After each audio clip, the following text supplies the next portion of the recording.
Hello everyone, good morning all of you. एक बार फिर से एक नए वीडियो में आप सभी का स्वागत करता हूं। प्रिय विद्यार्थियों, हम कर रहे हैं क्लास 12 के लिए राजनीति विज्ञान के मॉडल प्रश्न पत्रों का अभ्यास और ये है हमारा पहला प्रश्न पत्र, मॉडल पेपर फर्स्ट। इसका हम करेंगे खंड अ। आइए देखते हैं खंड अ में कौन कौन से प्रश्न हैं। सबसे पहले खंड में ऑब्जेक्टिव टाइप के प्रश्न है कि निम्नलिखित प्रश्नों के उत्तर का सही विकल्प चयन करके उत्तर पुस्तिका में लिखिए। तो आप यहाँ पे ऑप्शन दिए हुए हैं। पहला देखिए, लिखा हुआ है कि निम्न में से घाना के प्रथम प्रधानमंत्री कौन थे। Option 1 Gamal Abdul Nasser, option B Kwame Nkrumah, option स है सुकर्नो और ऑप्शन द है लियोनेड ब्रेजनेव। तो इस प्रश्न का सही जवाब रहेगा ऑप्शन ब वामे एनक्रुमा। घाना के प्रथम प्रधानमंत्री वामे एनक्रुमा इस प्रश्न का सही आंसर है ऑप्शन बी। ठीक है, आगे बढ़ते हैं। नेक्स्ट हमारा दूसरा प्रश्न है, निम्न में से गुट निरपेक्षता की नीति का अनुसरण करने वाला देश कौन सा है।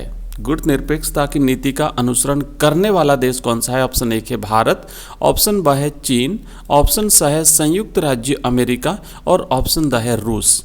तो विद्यार्थियों, आप सभी जानते हैं कि गुट निरपेक्षता की नीति का अनुसरण इसमें से भारत ने किया था। ठीक है, भारत जो है वो गुट निरपेक्षता के संस्थापक सदस्यों में से एक है। 5 राष्ट्र जिन्होंने गुट निरपेक्षता की स्थापना की थी उसमें भारत भी एक था। नेक्स्ट हमारा तीसरा प्रश्न है, आज़ादी के बाद से श्रीलंका की राजनीति पर किस समुदाय का दबदबा रहा है। तो जब से आज़ाद हुआ है श्रीलंका तब से वहाँ की राजनीति पर तमिल, हिंदू, मुस्लिम या फिर सिंहली समुदाय का दबदबा रहा है। तो इसमें से राइट जवाब रहेगा ऑप्शन द सिंहली समुदाय का दबदबा रहा है। सिंहली जो वहाँ के स्थानीय निवासी हैं श्रीलंका के, उन्हें सिंहली समुदाय के नाम से जाना जाता है। नेक्स्ट अगला हमारा चौथा प्रश्न है, शॉक थेरेपी अपनाई गई थी, कब अपनाई थी।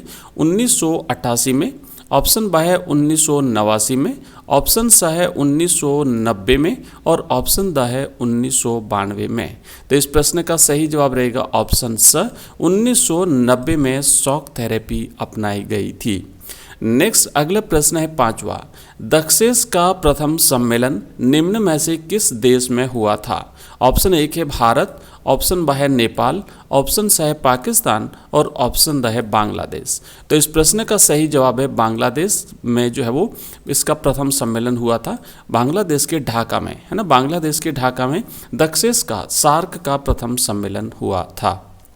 प्रिय विद्यार्थियों, आगे बढ़ने से पहले मैं बता दूं कि अगर आप ऑनलाइन टेस्ट देना चाहते हैं, जैसा कि हम ये जो ऑब्जेक्टिव टाइप के क्वेश्चंस कर रहे हैं उस टाइप के क्वेश्चंस आपको मिलेंगे आपके बोर्ड एग्जाम्स के पैटर्न के अकॉर्डिंग, और वहाँ पर हमने पूरी एक सीरीज़ लॉन्च करी है ऑनलाइन टेस्ट की। तो अगर आप ऑनलाइन टेस्ट देना चाहते हैं तो आप हमारे ऐप में जाइए, वहाँ पर कंप्लीट आपको एक पूरी टेस्ट सीरीज़ मिलेगी, उसमें हिस्ट्री की, पॉलिटिकल साइंस की, अलग अलग इस टाइप से। तो अगर आप देना चाहते हैं तो वहाँ पर आपको ये अवसर मिल जाएगा।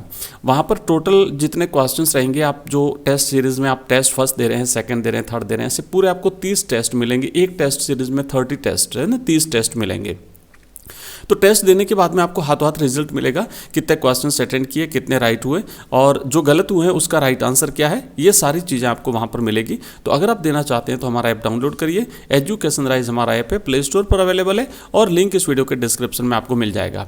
इसके अलावा जो मॉडल पेपर्स हैं आपके बोर्ड एग्जाम्स के पैटर्न के अकॉर्डिंग हमने लेटेस्ट मॉडल पेपर्स बनाए हैं। तो अगर आप मॉडल पेपर्स भी देखना चाहते हैं तो वो भी आपको हमारे वहाँ पर आपको हमारे ऐप में मिल जाएंगे। ये जो वीडियो हम कर रहे हैं इसकी PDF अगर आप प्राप्त करना चाहते हैं तो हमारे ऐप में तो मिलेगी ही, उसके साथ साथ टेलीग्राम चैनल पर भी मिलेगी। तो आप टेलीग्राम चैनल का लिंक इस वीडियो के डिस्क्रिप्शन में दिया हुआ है, वहां से आप उसे ज्वाइन कर लीजिएगा। आइए आगे बढ़ते हैं। नेक्स्ट हमारा अगला प्रश्न है छठा, कि भारत और चीन के बीच सबसे बड़ा मुद्दा क्या रहा था। एक है नहर विवाद, ऑप्शन ब है नदी जल बंटवारा, ऑप्शन स है सीमा विवाद और ऑप्शन द है उपयुक्त सभी। तो देखिए, सबसे बड़ा मुद्दा जो है ना वो भारत और चीन के बीच में सीमा विवाद का रहा है। थोड़े थोड़े समय के बाद में जो है वो कई बार इस प्रकार की स्थितियां उत्पन्न हो जाती है सीमा को लेकर के दोनों देशों के बीच में। तो सीमा विवाद भारत और चीन के बीच में एक बड़ा मुद्दा है। अगला क्वेश्चन है हमारा 7वां, द्वितीय पंचवर्षीय योजना के क्रियान्वयन की अवधि क्या है। ऑप्शन एक है 1951 से 56, ऑप्शन ब है 1956 से 61, ऑप्शन स है 1961 से 66 और ऑप्शन द है 1965 से 67। तो देखिए द्वितीय पंचवर्षीय योजना की अवधि पूछी है तो ये रहेगा 1956 से 1961। पहली पंचवर्षीय योजना 1951 से 56 थी, दूसरी 1956 से 1961 जो है वो रही थी इसकी अवधि। नेक्स्ट आगे बढ़ते हैं। अगला प्रश्न है 8वां, इकोनॉमी ऑफ परमानेंस जो किताब है इसके लेखक कौन हैं? ऑप्शन एक है वर्गीस कुरियन, ऑप्शन बी है जे.सी. कुमारप्पा, ऑप्शन स है पी.सी. मैहलनोबिस और ऑप्शन द है पंडित जवाहरलाल नेहरू। तो इस प्रश्न का सही आंसर रहेगा जे.सी. कुमारप्पा जो है ये इस पुस्तक के लेखक हैं। ठीक है, इस पुस्तक के लेखक हैं इकोनॉमी ऑफ परमानेंस के लेखक जे.सी. कुमारप्पा। नेक्स्ट हमारा अगला प्रश्न है 9वां, नेहरू जी की विदेश नीति का उद्देश्य क्या था? ऑप्शन एक, कठिन संघर्ष से प्राप्त संप्रभुता को बनाए रखना, ऑप्शन ब है क्षेत्रीय अखंडता को बनाए रखना, ऑप्शन स है तीव्र गति से आर्थिक विकास करना और ऑप्शन द है उपर्युक्त सभी। तो इस प्रश्न का सही जवाब रहेगा ऑप्शन द उपर्युक्त सभी। ठीक है, तो भारत जब आज़ाद हुआ तो भारत की जो विदेश नीति थी, विदेश नीति का ये उद्देश्य था कि भारत की संप्रभुता बनी रहे, भारत की अखंडता बनी रहे, इसके टुकड़े नहीं हो, जो हो चुके थे वो उसके अलावा नहीं हो, और भारत जो है वो तीव्र गति से आर्थिक विकास करके दुनिया में एक आर्थिक शक्ति बन जाए, ये सारे उद्देश्य थे। नेक्स्ट अगला प्रश्न है हमारा 10वां, 1946 से 1964 के मध्य भारत के किस प्रधानमंत्री ने भारत की विदेश नीति की रचना और उसके क्रियान्वयन पर गहरा प्रभाव डाला? तो ऑप्शन एक है लाल बहादुर शास्त्री, ऑप्शन ब है पंडित जवाहरलाल नेहरू, ऑप्शन स है चौधरी चरण सिंह और ऑप्शन द है मोरारजी देसाई। तो इस प्रश्न का सही जवाब रहेगा पंडित जवाहरलाल नेहरू। आपको याद होगा कि 1947 से लेकर के 1964 तक पंडित नेहरू जी जो है वो भारत के प्रधानमंत्री रहे थे, तो स्वाभाविक रूप से इसका राइट आंसर होगा ऑप्शन ब। नेक्स्ट अगला हमारे 11वां प्रश्न है कि भारत चीन युद्ध जो है वो हुआ था, कब हुआ था? 1961 में, 1948 में, 1962 में और 1965 में। तो देखिए इस प्रश्न का सही जवाब रहेगा ऑप्शन स। 1962 में भारत और चीन के बीच में युद्ध हुआ था। 1961 में बर्लिन की दीवार खड़ी हुई थी। 1962 में भारत और चीन के बीच में युद्ध हुआ था। 1965 में भारत और पाकिस्तान के बीच में युद्ध हुआ था। नेक्स्ट आगे बढ़ते हैं और अगला है हमारा 12वां प्रश्न, आपातकाल के समय भारत के राष्ट्रपति कौन थे? ऑप्शन एक है ज्ञानी जेल सिंह, ऑप्शन ब है फखरुद्दीन अली अहमद, ऑप्शन स है आर वेंकट रमन और option the doctor Rajendra Prasad. तो इस प्रश्न का सही जवाब रहेगा ऑप्शन ब, फखरुद्दीन अली अहमद राष्ट्रपति थे आपातकाल के दौरान भारत के।